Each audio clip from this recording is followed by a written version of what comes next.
that again all over the time. Okay, science time today. Yeah, that's right. That is so right.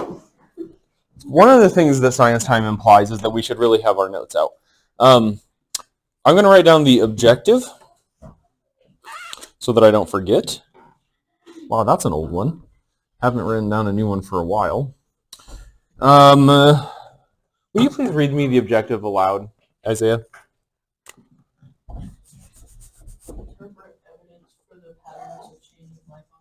Interpret evidence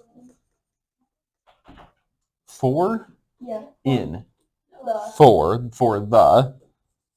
the change. This is already a struggle. For the patterns of change. I see now why I did that. Patterns of change in life or of life? Of life on Earth. That's a good objective. And one of the ways I can tell is that I didn't remember what it was. I still think it's good. I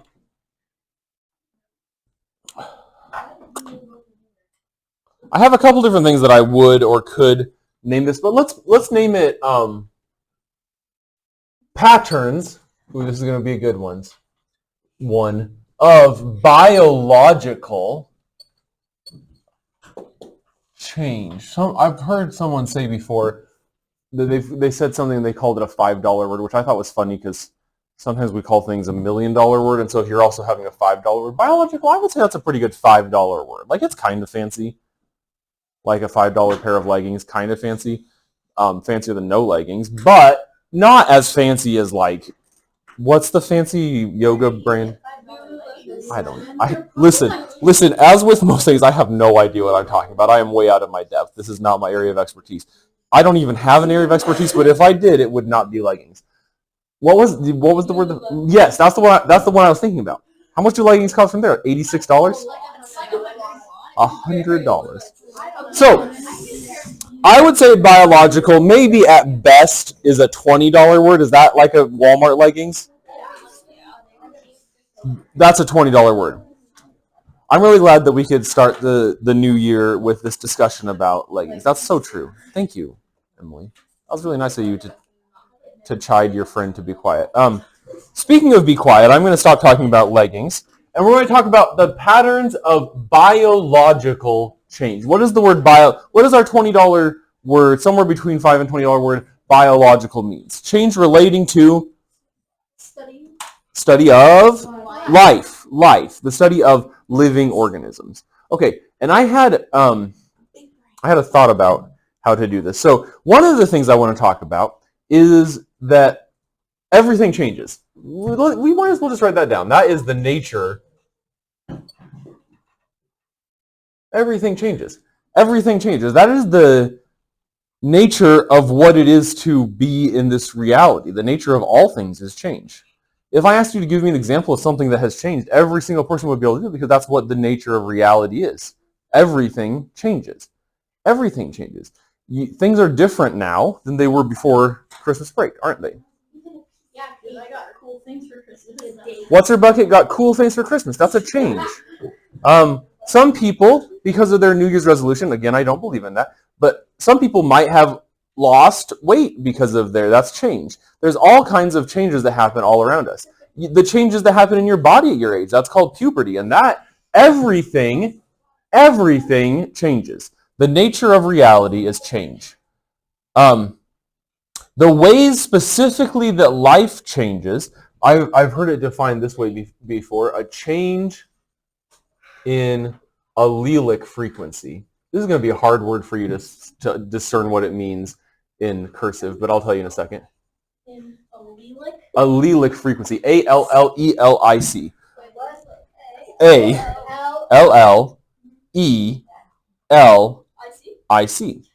An allele, we'll learn about this in the next unit, but I'll give you a little jump start. Frequency. I'll give you a little jump start. We will talk about that more in Unit 2, which is about evolution. But I'll give you a little jump start on this, which is that an allele is a trait coded for by a gene. Meaning that you can have traits in your body, like a trait is like a thing about your body. Your hair color. My hair color is an allele. It's coded for by my genetics. You know what I mean? Like my genes tell my body to produce this color of hair.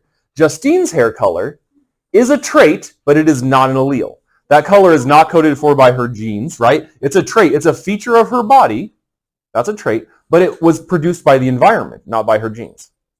The environment caused Justine's hair to be that color. It's not true. I caused it to turn this color. Using the environment, called dye.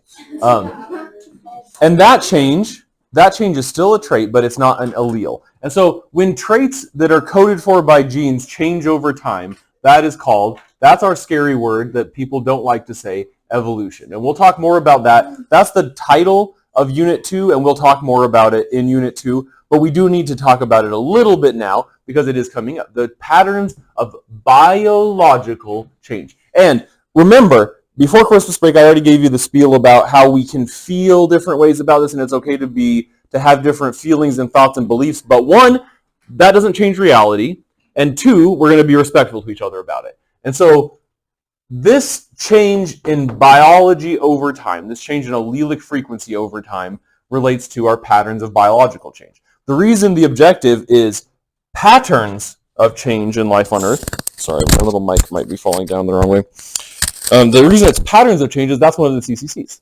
Stability and change, CCC, cross-cutting concepts. The rightmost, you could say the last, the seventh cross-cutting concepts that we deal with, of the cross-cutting concepts that we deal with in all of science, is stability and change. And in fact, that picture there is a diagram of fossil evidence of the way that I think a giraffe has changed over time, has, we would say, evolved. But we'll talk about that again more in Unit 2. The things we're going to talk about today is relating kind of like to your lab. What you might have seen in your lab is a model of the fossil record. And so I'm going to draw a model of the fossil record here. If I have these rocks labeled A, B, C, and D like that, let me review with you. What is the oldest rock layer here? A. A is the oldest. In an unoverturned era, or unoverturned sequence, in an unoverturned sequence of rocks, the oldest rocks are on the bottom. Okay? In an unoverturned sequence of rocks, the oldest rocks are on the bottom. So, fossils that we might find in these rocks will be older in the bottom layer. So maybe we find, this is going to be very, very basic, but maybe, sure, let's say we find a snail in this, a snail fossil. In this one, maybe we find, no, it doesn't really matter, a spider fossil. In this one, maybe we find a flower fossil. And in this one, maybe we find a cat fossil. Meow. Does this, first of all, let me clear up a really bad misconception that I hope you don't carry. Does that mean that the snail turned into a spider, turned into a flower, turned into a cat? No, of course not. The fact that this fossil is older doesn't mean that it evolved into that. Now, also, in the same way that just because the manager of the Walmart Supercenter in Chadron is older than you does not mean he's your dad, right? That's the same exact thing. This progression, this change in life as a whole over time does not mean or imply that this thing became this thing and that thing became that. Okay? But what it does mean is that this is older than this, and this is older than that, and this is older than that. What if all over the world we find these snail fossils, which remember, we don't directly date the fossils. That's another common misconception. Let's say we date this rock layer here. We'll say it's, even though I'm drawing the igneous marks for it, would be very rare to find a snail fossil in igneous rocks, but let's say that we do. And this we'll say is 480 million years old. Remember our abbreviations, mega annum, million years old. Let's say all over the world we find this snail fossil, but at about 450 mega on them, we never find that snail again anywhere in the entire world. A lot of rocks older than 450 million years old have this snail fossil, but no rocks younger than that have this snail fossil. What do we call that, do you think? Extinction. Like the non-avian dinosaurs. Yeah, extinction of the snail fossil. So that little guy, we don't find him anywhere else younger than 450 mega on him, and that we call an extinction. And so and let me tell you, even though we said last time that fossils are very rare, and they are, it's very rare for an organism to be fossilized, we still have millions of examples of fossils, and so we can use this extinction data to get something like the graph that we see on page 36. If you, is that picking up on the camera? Do I need to, will you look over there and see if, but not really. Up. Yeah, you're kind of off. This way? Yeah. Up a little. Up a little? Okay. There you go. Okay, so there we can see a line graph of extinction events. So this is a composite of all fossil organisms over time, how much biodiversity there is, how many different kinds of fossils there are. And there are peaks and valleys.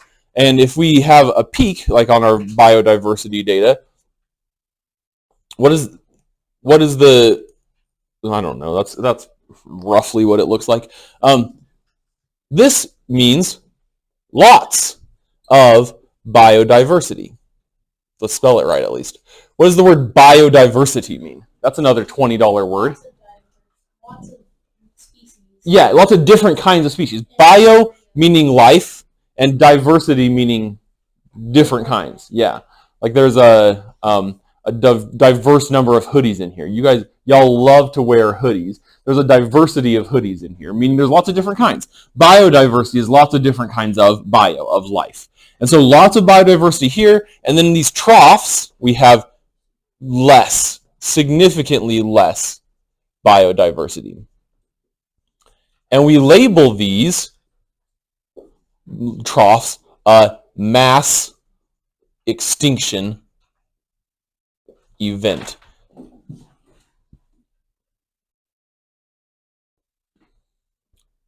Now, something that graphs don't tell you is the story of an individual. And so after this extinction event, what is this line? I'm going to do it in a different color. What is this? What might this line? Give me some hypotheses. What does this line represent? The biodiversity is doing what here? Increasing. And you can't really tell from my kind of junky version of it, but if you go back and pause and look at the version in the book, or if you in real life look at your version of the book, you'll see it's really steep up here. The biodiversity increases really fast.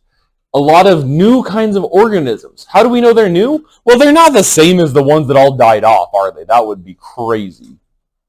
Things don't come back from the dead. Death is death. Everything changes. Everything dies. That's really interesting that you would bring that up, but that is not exactly what we're talking about. The comment was, in case you didn't hear on the mic, is that some mammoth that was thought to be extinct was brought back, and there are efforts by human beings to bring back extinct organisms, but that, I hope you understand, is the exception and not the rule. If this snail went extinct and none of the individuals are left anymore, it's not coming back. That's just the way it is. But something new might evolve. Something new might come about to take the place of it in its niche. One way to think about that, and have you talked about ecosystems and you know what a niche is? No. Well, okay, that does come up, so we'll just talk about it real quick. A niche is an organism's job in the ecosystem. I don't like the word job for that, but that's a basic junior high way. Yeah, that's a way better way.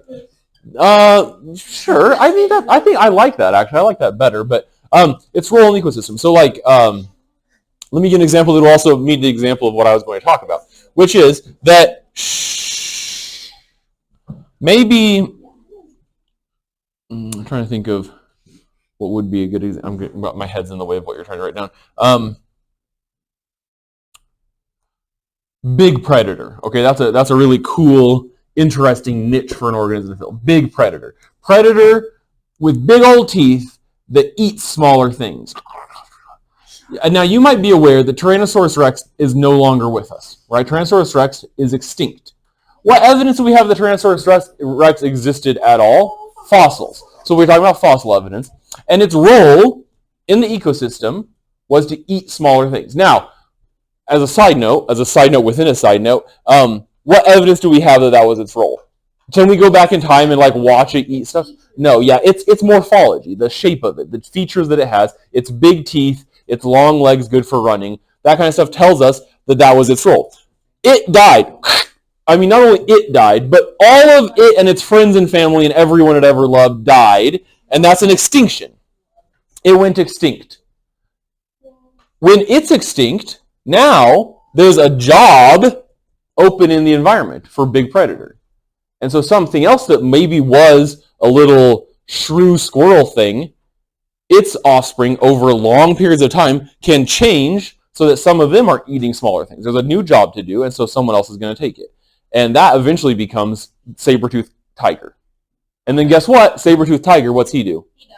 He and she and all of them, they all go extinct too. And now what takes their role? People. Not quite so much people. Lions. Lions, modern lions. That's a really basic example. But again, I hope you understand, Tyrannosaurus rex did not change into saber-toothed tiger, and that changed into modern lion. That's not how it works. But the role was open.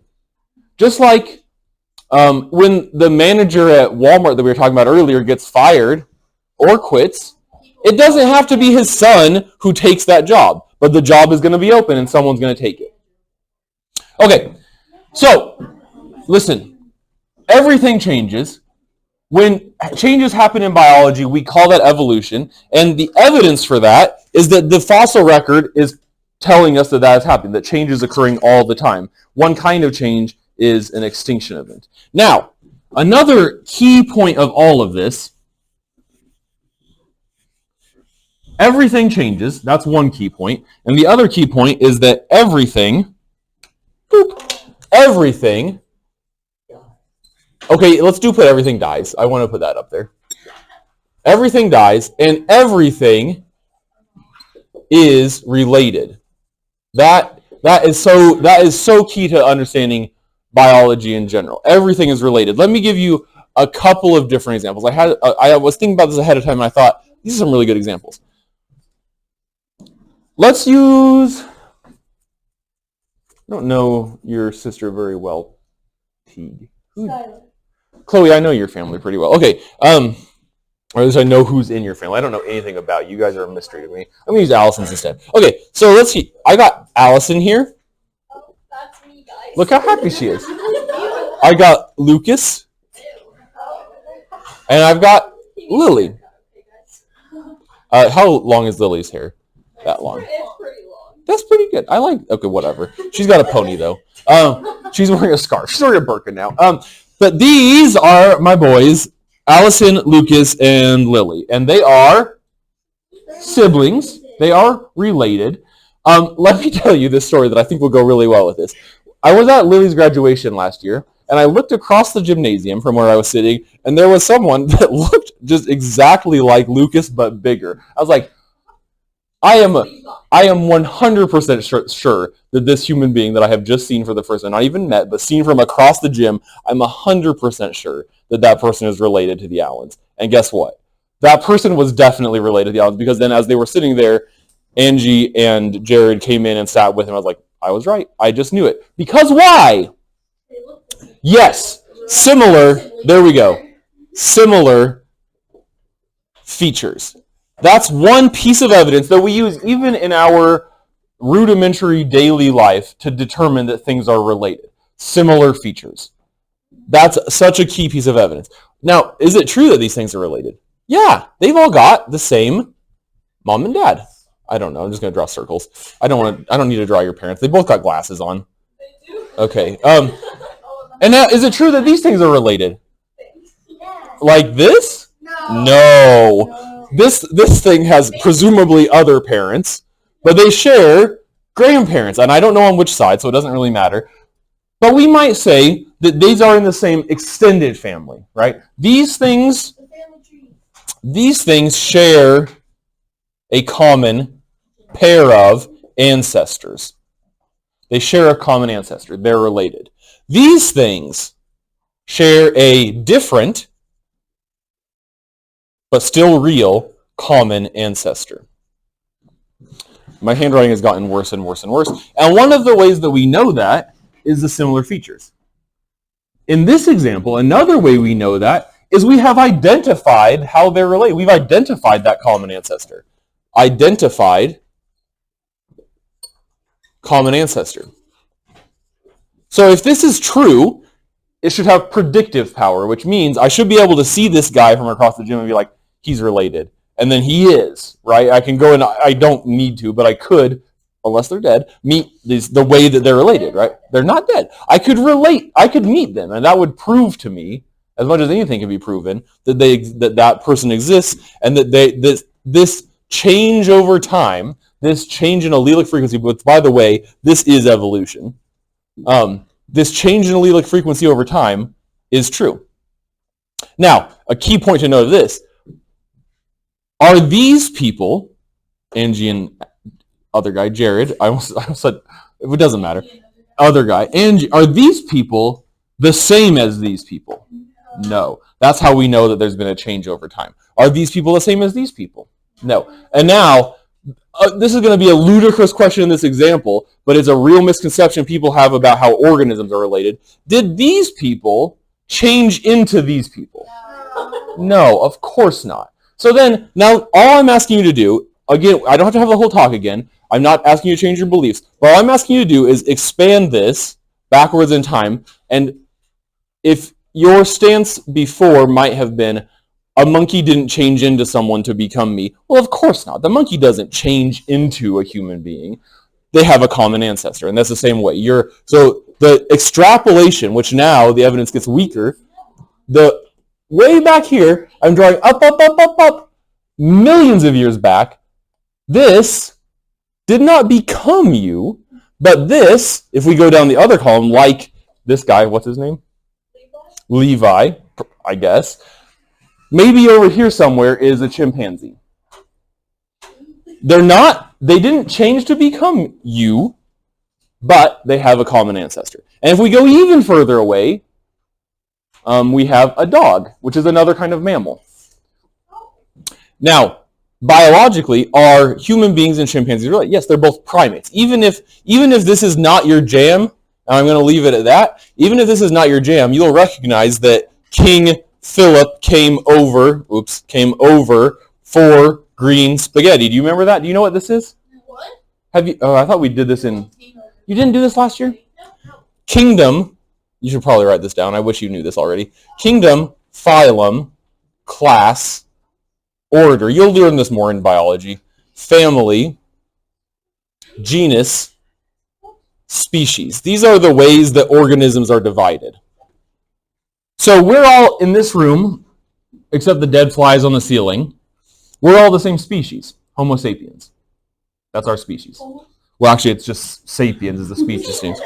The genus, our genus, is Homo, the group that includes, at this point, the only living members are human beings, but it had included things like Homo erectus, which is one of the cousins of human beings.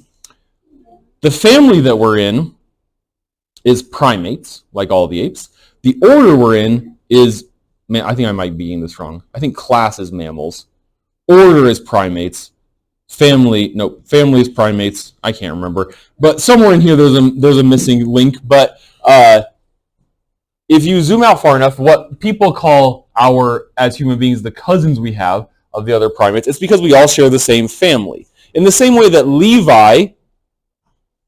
My marker's dying. In the same way that Levi and Lily, genus, in the same way that Lily and Levi are cousins because they share the same common ancestor, specifically grandparents, human beings and chimpanzees are related. Everything is related, but human beings and chimpanzees are more closely related because they share a common ancestor, a more recent common ancestor. Now, what evidence is there for this? There's two. There's the same one that we talked about earlier. It's really important that we know the evidence for this, because otherwise we're just talking about our beliefs, which is not useful in science. What is the evidence for this? Same one as earlier, first of all. What can we look at? We can't go back in time. Fossils. Okay, fossil evidence. There's fossil evidence of extinct organisms that would tell us about the relationship between these things. But another one, I think this one is so sick, is actually, what's his name? Aiden from last year. He did a pretty good project. Yeah, yes.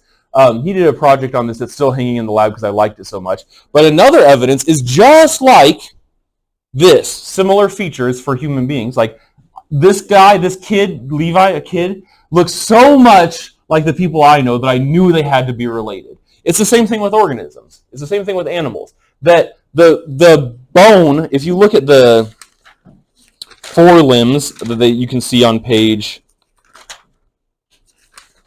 No, I'm in the wrong lesson. I'm still in lesson 2.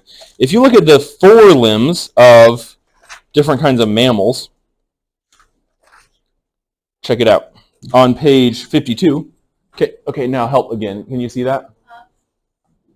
I'm looking just at the picture. All I want is that picture. Okay, go back a little bit. Back? Up. Okay, now up. You're right there. Okay, so they have color-coded.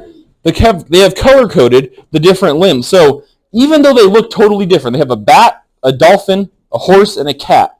Even though those things look totally different, they have the same bones. The bones are different shapes, but they have the same bones. Even just like Teague and Trey look totally different, but they have the same bones because they're both human beings. These things, bat, dolphin, horse, and cat, look totally different, but they have the similar bones because they're all mammals. Snakes have ribs. Snakes are a reptile and they have ribs. Fish have ribs. All things, everything is related. Even the silly little things like bacteria. What are bacteria like? They're not rubber. What kind of answer is that? Bacteria are a single cell.